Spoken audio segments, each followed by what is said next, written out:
என்ன ரொம்ப நாள் ஆச்சு அடுத்தவங்க டீ போட்டு நான் குடிச்சு.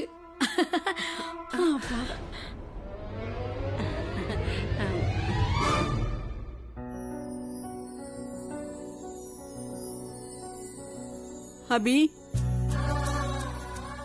என் செல்லண்டா நீ. அபி, அவரு நல்லா இருக்காரு. தனு சொன்னாமா இவன் படிக்கட்டுல இருந்து தவறி விழுந்துட்டான்னு. இல்ல, தனு உங்ககிட்ட என்ன சொல்லிருப்பானா, நான் அவரை கொல்ல முயற்சி பண்ணதா? நீ சொன்னது சரிதாம்மா. ஆனா என்னால உறுதியா சொல்ல முடியும், இவன் தான் கண்டிப்பா படிக்கட்டுல இருந்து விழுந்திருப்பான். ஆனா பிரக்யா தனு வந்து என்கிட்ட சொல்லும் போது நான் அதை நம்ப தயாராவே இல்ல. அப்புறம் எதுக்கு அவ சொல்றத நான் கேட்க போறேன்? எப்பவுமே நான் மனசு சொல்றதுதான் கேட்பேன். இப்ப முதல் தடவையா நான் என்னோட பழைய பிரக்யாவை பாக்குற மாதிரியே இருக்கு.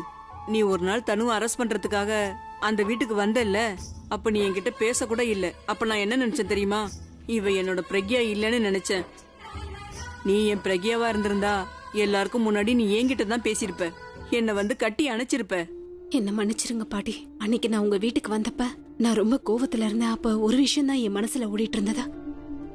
அது என்னன்னா, அவங்க பரவாயில்ல, போகட்டு விடு. இனிமே எல்லாமே நல்லதாவே நடக்கும்.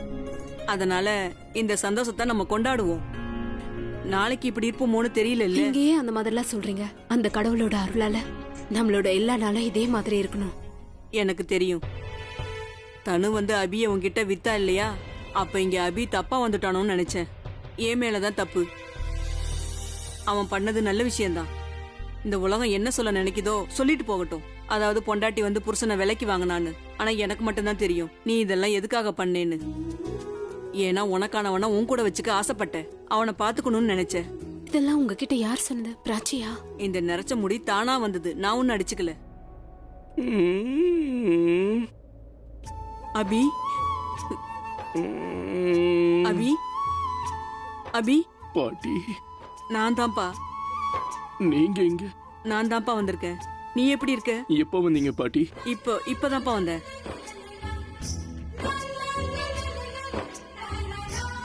நீங்க வருவீங்கன்னு எனக்கு தெரியும்.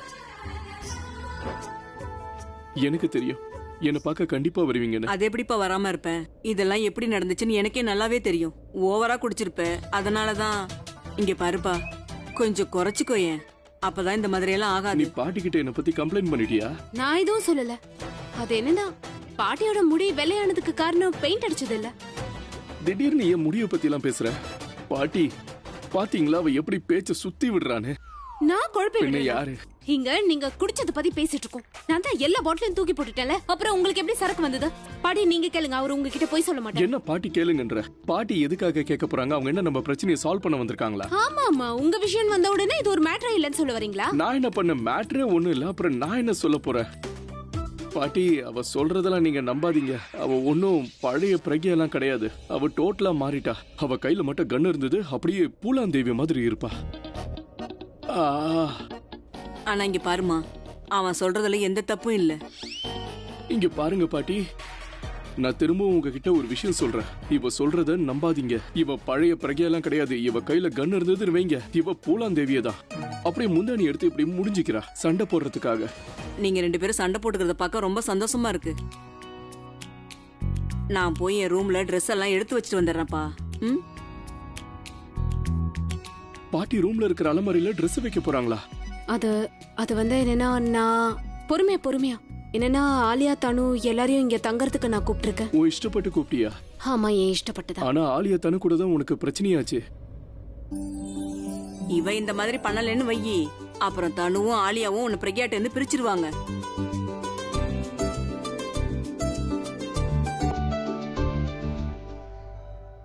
ரொம்ப யோசிக்க வேண்டிய அவசியம் இல்ல. ஆனா நீ என்ன காதலிக்கிறதா பாட்டி நினைச்சுக்கிட்டு இருக்காங்க.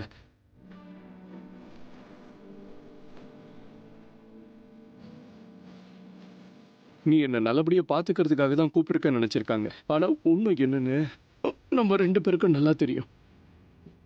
நீ என்ன இந்த கௌரவ் கேஸ்க்காக தானே கூப்பிட்டுருக்க. தயவு செஞ்சு அவரை காப்பாத்துங்க. ஒரு உறவுக்காக நீங்க காப்பாற்ற வேண்டாம். மனிதாபிமான அடிப்படையில் அவரை காப்பாத்தல.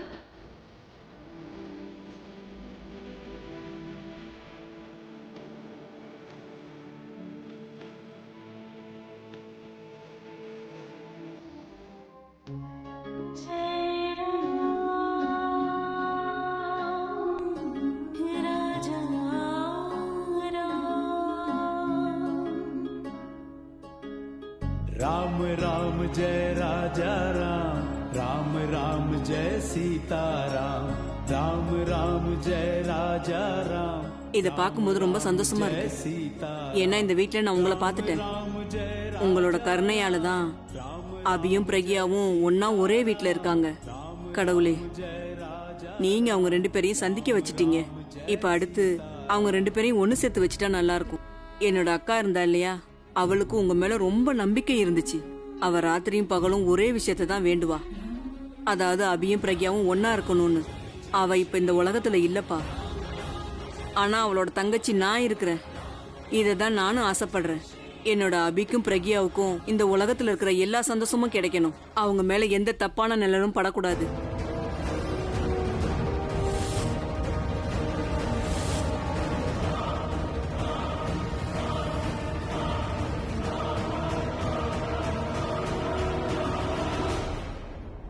அத்தை, நான் என்ன யோசிச்சனோ அதை விட இந்த வீடு பெருசாவும் ரொம்ப அழகாவும் இருக்கு. அட, நாம இன்னும் முழுசா உள்ள எல்லாம் போய் பார்க்கல. நான் மொத்த வீடையும் பார்க்கணும். ஏன் இப்படி எல்லாம் பேசுறீங்க? நாம எதுக்கு போய் பார்க்கணும்? இது நம்மளோட வீடு தானே. இன்னுமா பார்த்து முடிக்கல? என் கூட வாங்க, நான் மொத்த வீட்டையும் சுத்தி காட்டுறேன். வாங்க. நம்ம மித்தாலி அண்ணியையும் அத்தையையும் நம்பி இருக்க முடியாது. அப்புறம் நான் உன்னை முழுசா நம்பலாமா? ஆல்வேஸ் நம்ம கருத்துக்கள் வேணா மாறி இருக்கலாம், ஆனா நம்ம 2 பேரும் போற பாதை என்னவோ ஒரே பாதை தான். ஏன்னா நம்ம 2 பேருக்கும் வாழ்க்கையில என்ன வேணும்னு நமக்கு ரொம்ப நல்லா தெரியும். அதனாலதான் நம்ம பிரக்யாக்கு அகைன்ஸ்டா இருக்கோம். இப்ப நம்ம திரும்பவும் ஒண்ணு சேர்ந்திருக்கோம். இப்ப என்னோட பிளான கேளு. ஆனா இந்த பிளான நம்ம இன்னைக்கு ராத்திரியே கம்ப்ளீட் பண்ணி ஆகணும். நாளைக்குன்னா ரொம்ப லேட் ஆயிடும். நாம இந்த வீட்டுக்குள்ள என்ட்ரி ஆயிட்டோம். ஆனா இந்த வீட்டை விட்டு நம்ம பிரக்யாவை துரத்துற வரைக்கும் நம்மளால நிம்மதியா இந்த வீட்டுல இருக்க முடியாது. அவ நாம இந்த வீட்டுக்குள்ள வர்றதுக்கான வழியை காமிச்சிட்டா. நாம அவளுக்கு இந்த வீட்டோட எக்ஸிட் டோரை நம்ம காமிக்கணும்.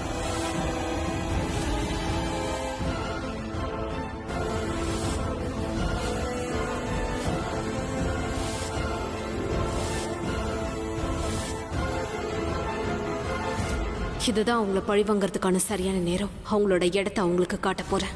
என் பிரக்யாவை உங்களால அப்பவும் எதுவும் பண்ண முடியல, இனிமேலும் எதுவும் பண்ண முடியாது. நீங்க எந்த நோக்கத்துல இந்த வீட்டுக்குள்ள வந்திருக்கீங்கன்னு எனக்கு நல்லா தெரியும். அவளோட சந்தோஷம், நிம்மதி, பணத்தை எல்லாத்தையும் பறிக்க வந்திருக்கீங்க. நீங்க என்ன நினைச்சீங்க? பிரக்யா அபியை பாத்துக்கிறதே கவனம் செலுத்துவா, உங்களை அவ கண்டுக்க மாட்டான்னு நீங்க நினைச்சீங்களா? ஆனா பிரக்யா ஒரு மனைவி, அப்புறம் ஒரு மருமக. அதனால அவ வீட்டு மேல பட்ட கெட்ட சக்தியை எப்படி துரத்தணும்னு அவளுக்கு நல்லாவே தெரியும்.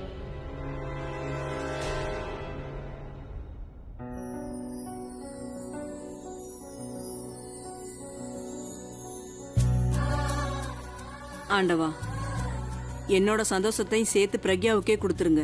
அவளோட சிரிப்பை அவளுக்கே திருப்பி கொடுத்துருங்க. அவளை நீங்க தான் காப்பாத்தணும். நீங்க உண்மையிலே சக்தி வாய்ந்தவங்க தான். அதனாலதான் நான் உங்ககிட்ட இதை சொல்லிக்கிட்டு இருக்கேன். ஆனா நியாயமா எல்லாத்தையும் அபி கிட்ட சொல்லணுமா?